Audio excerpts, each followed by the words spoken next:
Aceh Explore menampilkan halaqah dari Masjid Raya Baitur Rahman Banda Aceh. Subscribe, komen, like, dan share. Warahmatullahi wabarakatuh.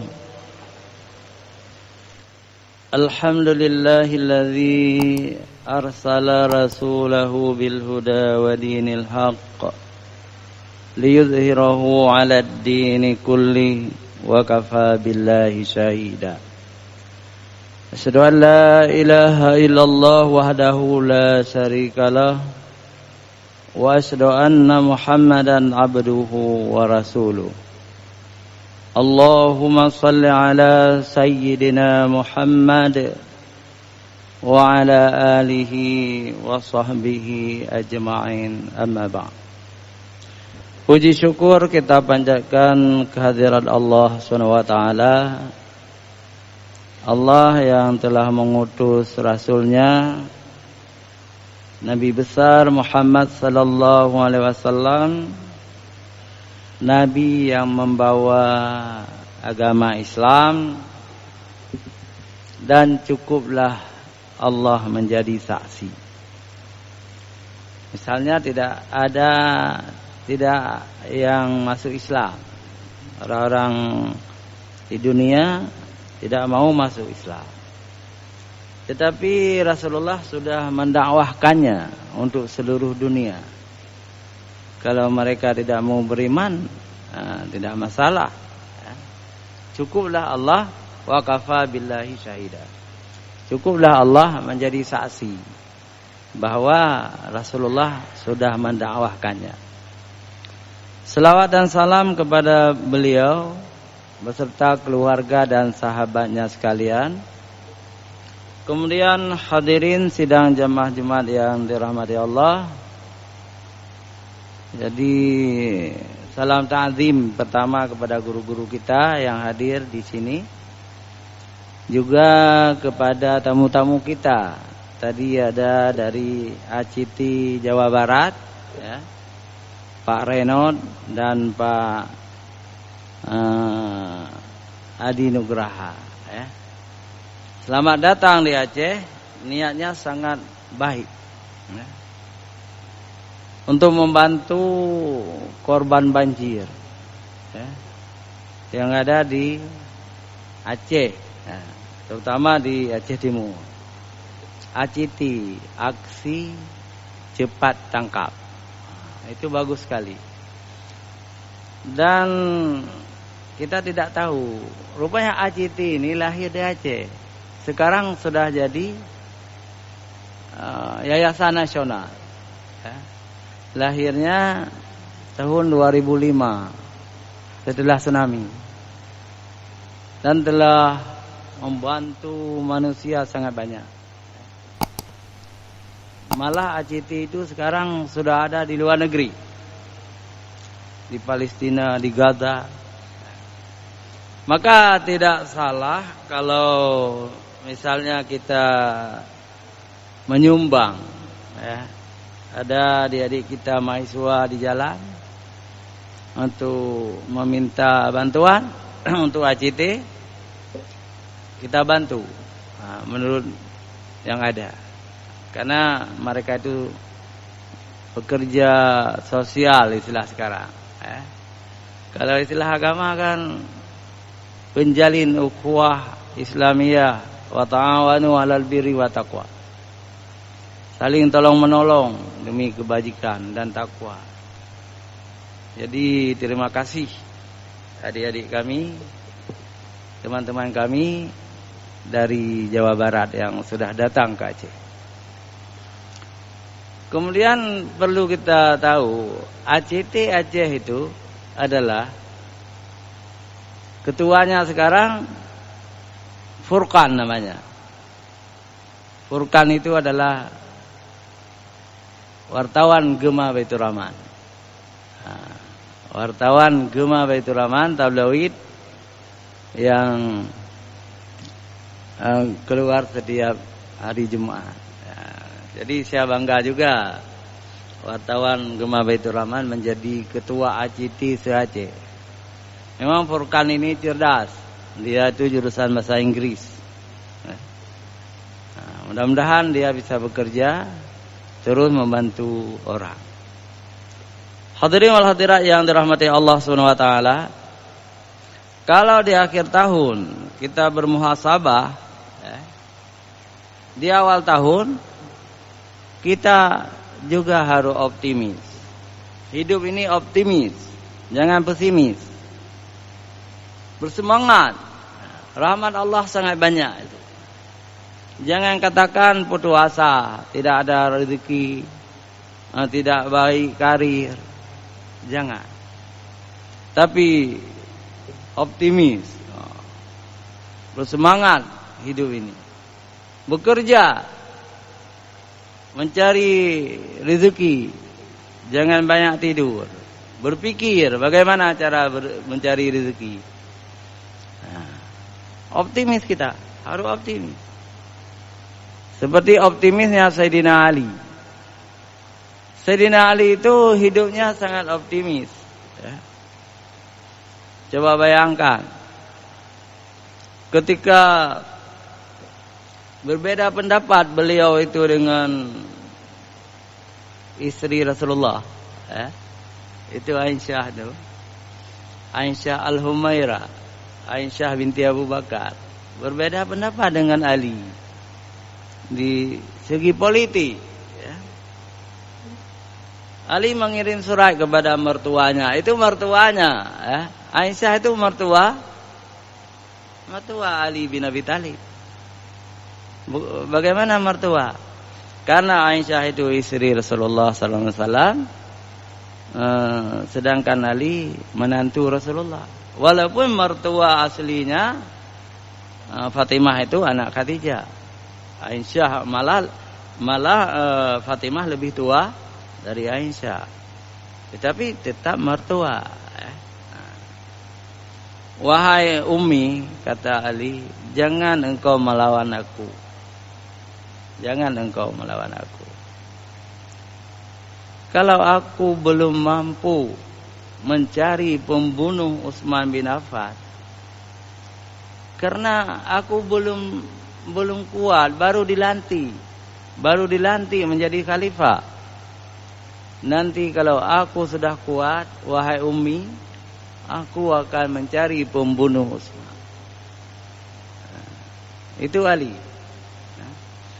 Apalagi Ummi, sekarang ini pemberontak pembunuh Utsman masih ada di kota Madinah.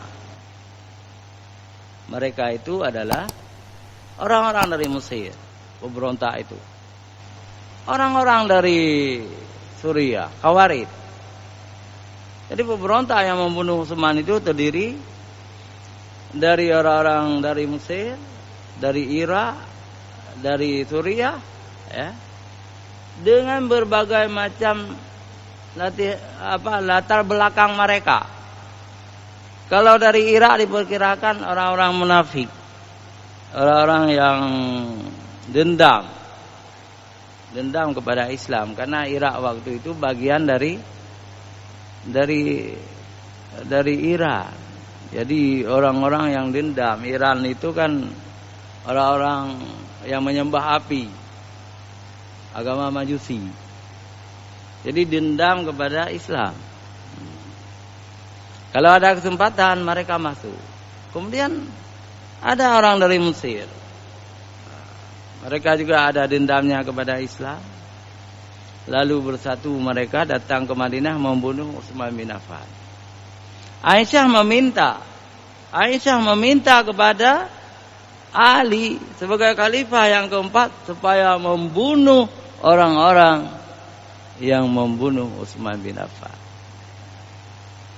Tapi Ali dikritik oleh sahabat-sahabat terlambat mencari pembunuh. Ali optimis dia itu.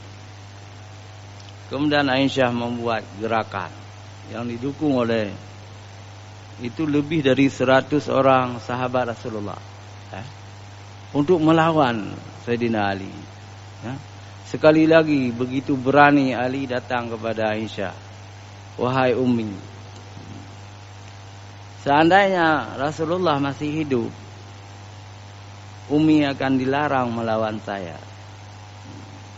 Tapi bagaimana takdir Allah? Ya.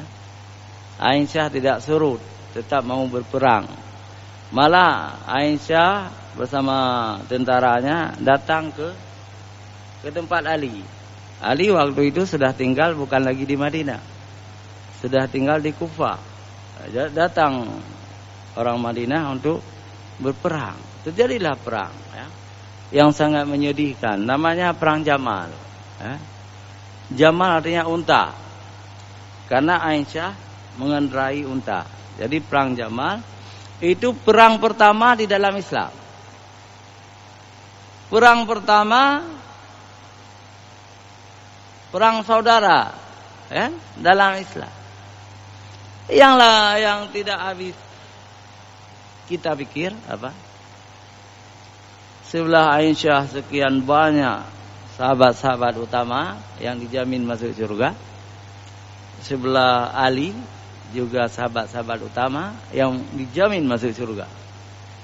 Tapi kok bisa berperang? Nah ini, kok bisa berperang?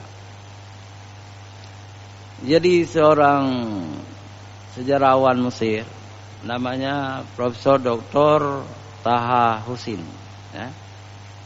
Beliau menulis kitab Al-Fitnatul Kubra. Ternyata, ya, di dalam pasukan Aisyah itu ada orang-orang munafik. Orang munafik yang tidak ingin negeri ini aman. Mereka ingin fitnah, ingin perang. Dalam pasukan Ali juga ada orang munafik. Salah satu yang sangat terkenal adalah Abdullah bin Sabah. Itu berpihak kepada Ali. Dia tokoh munafik, Abdullah bin Sabah itu. Jadi kemudian sebelum perang, Ali mengirim sahabat-sahabat Rasulullah menjumpai Aisyah supaya damai. Tidak jadi perang. Kalau berperang, apa yang terjadi di masa depan? Jadi pemimpin-pemimpin yang sudah dijamin masuk surga juga berperang, pasti akan lebih buruk ke depan. Jadi Aisyah juga menerima. Aisyah menerima. Oke lah kalau begitu Ali, kita damai saja, jangan berperang. Demi menyelamatkan nyawa-nyawa umat. Setuju, Aisyah sudah setuju. Tapi menurut Taha Husin, Profesor Dr. Taha Husin, Aisyah itu punya anak yang dipelihara, anak kakaknya, anak Asma. Jadi Asma itu binti Abu Bakar, kakak dari Aisyah. Ada anak Asma yang dipelihara oleh Rasulullah dan Aisyah di rumah Nabi. Namanya Abdullah bin Zubair bin Awam. Kata Abdullah, wahai ibu, wahai mama, jangan berhenti. Kita tuntut bala.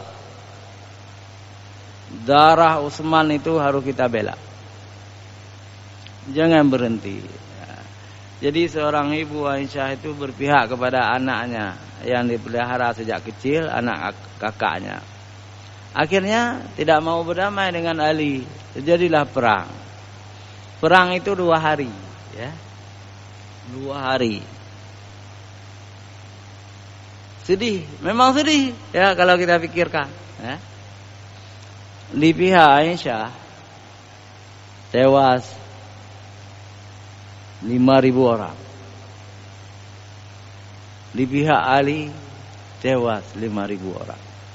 10.000 sahabat-sahabat Rasulullah, tidak semuanya memang, karena ada sebuah gerakan wasatiyah nanti yang tidak mau ikut berperang sesama Islam. Jadi maka sahabat Rasulullah dalam gerakan wasatiyah itu selamat. Tapi yang berpihak kepada Ali banyak yang tewas, antara lain 2 penghuni surga yang sangat awal masuk Islam, dijamin masuk surga adalah Zubair bin Awam dan Talhah bin Ubaidillah. Syahid.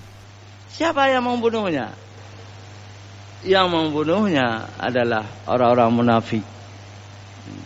Penghuni surga dibunuh. Emang ada hadis Rasulullah, kamu nanti akan dibunuh oleh pembangkang. Jadi sampai gitu. Banyak yang tewas. Itulah perang Jamal. Perang pertama dalam Islam. Sama-sama Islam. Sama-sama orang di awal. Kan masih tahun 30 Hijriah. Bisa terjadi seperti itu. Sangat kejam. Namun demikian, kita tidak boleh menyalahkan satu pihak.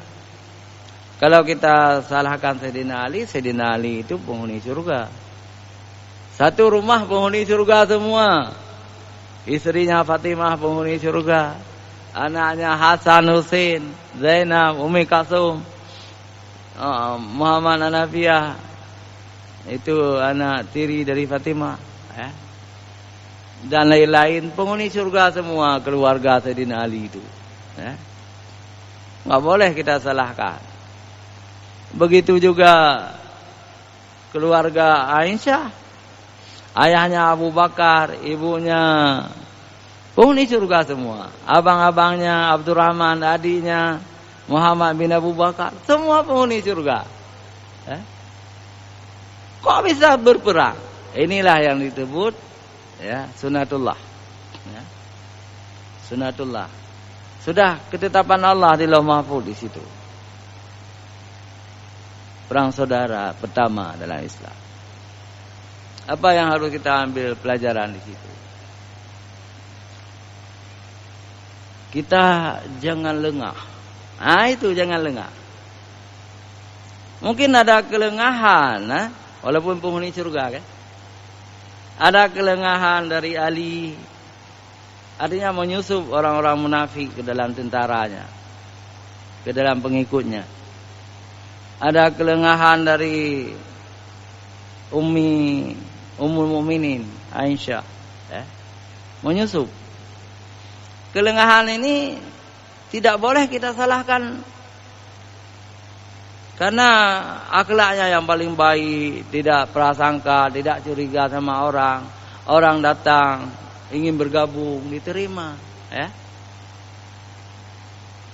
Jadi zaman dulu tidak ada psikotes, percaya saja gitu. Tapi menyusup orang-orang munafik. Nah, ini yang perlu kita ambil pelajaran dalam kehidupan kita di saat ini. Jangan menyusup orang-orang munafik. Orang munafik itu imannya tidak masuk ke hatinya, ke dadanya, hanya di mulut saja. Ayatul munafiqu salasun. Tanda munafik itu 3. Idza haddatsa kadzaba wa idza wa'ada akhlafa wa idza tumina khana. Apabila berkata-kata berdusta, apabila dipercaya berkhianat, apabila berjanji menyalahi janji. Itu orang munafik. Menyusup dalam tentara Ali, menyusup dalam tentara yang berpihak kepada Ummul Mukminin Aisyah. Nanti 2 tahun kemudian ada lagi perang saudara kedua yang paling besar. Itu tahun 23 Hijriah. Itu perang Siffin antara Sayyidina Ali dengan Muawiyah bin Abi Sufyan, gubernur negeri Syam. Itu perang Siffin itu sangat ganas. Korbannya luar biasa. Jadi di pihak Muawiyah 25.000 orang mati dengan pedang, dibantai oleh tentara Ali. Orang-orang Syiah dan Khawarij waktu itu belum ada Khawarij. Khawarij itu justru pecah dari tentara Ali itu. Setelah tahkim perdamaian, mereka kecewa, lalu mereka keluar dari tentara Ali. Itulah yang disebut Khawarij. Tapi dalam perang Siffin itu 25.000 orang tewas di pihak Muawiyah, orang-orang negeri Syam itu tewas. Di pihak Ali, di pihak Sayyidina Ali itu 15.000 orang tewas. Dan waktu itulah yang paling banyak syahid sahabat-sahabat Rasulullah. Salah seorang yang paling terkenal adalah Ammar bin Yasir. Ammar bin Yasir ini syahid di dalam perang ini. Maka ada hadis, ini hadis sahih. Kamu akan dibunuh oleh pembangkang. Jadi pembangkang itu kan Muawiyah. Jadi artinya yang benar pihak Ali gitu ya. Kemudian sejumlah sejarawan membenarkan pihak Ali. Ada Profesor Dr. Ahmad Amin dari Kairo membenarkan pihak Ali. Profesor Dr. Taha Hussein membenarkan pihak Ali. Ada dari Pakistan Abu Ala Al-Maududi dalam kitab beliau Khilafah wal Muluk membenarkan Ali. Saya juga cenderung membenarkan pihak Ali. Entah karena kita mencintai Ali berlebih-lebihan. Saya juga cenderung membenarkan pihak Ali perang ini. Wallahu a'lam. Yang jelas sangat banyak meninggal manusia. Hadirin wal hadirat yang dirahmati Allah. Meski demikian hebatnya Sayyidina Ali ini tidak pernah pesimis. Ketika beberapa sahabat Rasulullah menyebutnya, wahai Ali, jangan kita melawan orang Syam. Orang negeri Syam itu cerdas-cerdas. Mereka lebih maju budayanya dengan kita, lebih kaya hartanya, lebih terlatih tentaranya. Karena orang-orang negeri Syam selalu berhadapan dengan orang Romawi. Jadi berperang terus, terlatih. Ekonominya juga kuat. Sedangkan kita orang Madinah, orang Makkah, orang Kufah, kita tidak terlalu cerdas dalam berperang. Tapi optimis Ali, Allah bersama kita. Kita akan menang. Jadilah perang. Benar seperti optimis Sayyidina Ali. Hampir kalah orang itu. Kita lihat tadi yang paling banyak mati mereka itu 45.000. Ali cuma 15.000. Hampir kalah. Tetapi optimis Ali tidak didukung oleh siasat. Siasat itu politik. Taktik strategi perang. Jadi Panglima Sayyidina Ali itu orang sufi, orang yang paling alim, orang yang paling jujur, namanya Abu Musa Al-Asy'ari. Orang alim, orang yang dipuja oleh Rasulullah, dipuji oleh Rasulullah. Apa dipuji? Dalam hadis riwayat Tirmidzi, juga riwayat Abu Dawud. Nanti dalam surga, kita yang masuk surga ini akan mendengar suara Nabi Daud azan. Suara Nabi Daud membaca Zabur. Suara Nabi Daud membaca Al-Quran. Dalam surga. Tapi setelah Nabi Daud, kita juga mendengar suara Abu Musa Al-Asy'ari baca Al-Quran. Artinya Abu Musa Al-Asy'ari itu penghuni surga. Jadi Panglima di pihak Ali, beliau orang jujur. Sedangkan di pihak Muawiyah yang menjadi panglima adalah seorang tokoh yang paling cerdas, Amr bin As. Amr bin As. Dia sahabat Nabi, kita tidak boleh menghina. Tetapi Amr bin As itu adalah orang yang terlambat masuk Islam. mereka Bani Umayyah wajah berpihak kepada Umayyah karena baninya. Jadi Amr bin As ini melihat hampir kalah, pasukan Ali hampir menang. Amr bin As cerdas. Dia instruksikan kepada tentara-tentaranya untuk menusuk Al-Quran dengan pedang, mengangkat mashaf Al-Quran, berdamai dengan Al-Quran. Wahai tentara Ali, mari kita berdamai dengan kitabullah. Mari kita berdamai dengan Al-Quran, dengan hukum Allah. Terpengaruh. Abu Musa terpengaruh.